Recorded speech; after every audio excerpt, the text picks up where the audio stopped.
Bonsoir. Bonsoir. Il n'y a pas longtemps, j'ai participé à un concours, le Fanta XU. Alors je me suis dit, super, un concours de X, je vais enfin pouvoir montrer mes performances. Alors pour participer, il fallait faire une vidéo et la poster sur YouTube. Ce réseau social, ce nouveau réseau social, qui est un YouPorn et qui est disponible sur smartphone. Et qui est sur le Google Play, sur le Play Store, pardon, et sur Safari. Mais bon, on n'est pas là pour parler de zoophilie. Non, il y avait aussi des contraintes à faire dans cette vidéo. Il fallait placer à un moment donné une canette de soda avec la marque Fanta dessus. Alors je me suis dit, super, un plan sadomaso avec une pointe de zoophilie. Alors vous allez me dire, où est le rapport? En fait, il y a un moment de cela quand même, j'ai eu une histoire en fait avec une canette de soda qu'il fallait que je rentre quelque part et puis un furet ou une belette. Enfin, bref. Il y avait 4 groupes de 4 personnes, une partouze quoi, avec un coach qui nous choisissait. Il y avait McFly et Carlito. Alors j'ai enfin des gens qui ont mon goût filmographique pour ce fameux film Back to the Future. Avec les héros de l'histoire, les acteurs principaux, McFly et le doc Emmett Branle. Et Messine a tout. Enfin une prostituée qui pourra remplacer ma femme en termes de performance. Même si entre nous, je préfère la joueuse du grenier pour la beauté. Et il y avait aussi le rire jaune. Alors, je n'ai rien contre les homosexuels consanguins, mais non merci. Hein. Ou alors, on demande à Natou nous rejoindre. Il y avait aussi Amixem, un nom un peu particulier, un peu spécial, pour dire que c'est l'ami du X, avec le petit hem de gênance. Amixem. J'ai été choisi par McFly et Carlito.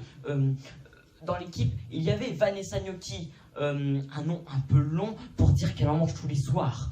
Et il y avait aussi Luc Fay.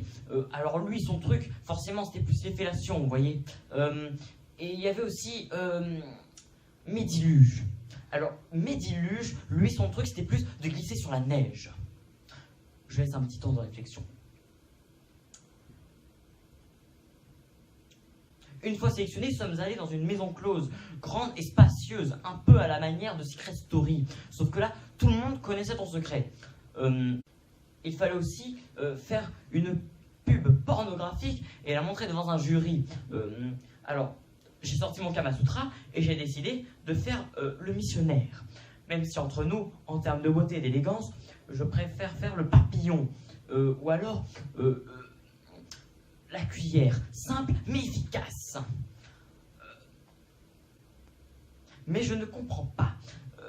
J'étais si performant avec Vanessa Gnocchi qu'une femme en bleu bien gaulée m'a demandé de la suivre dans une autre maison close pour 24 heures et qui m'a coûté 1500 €.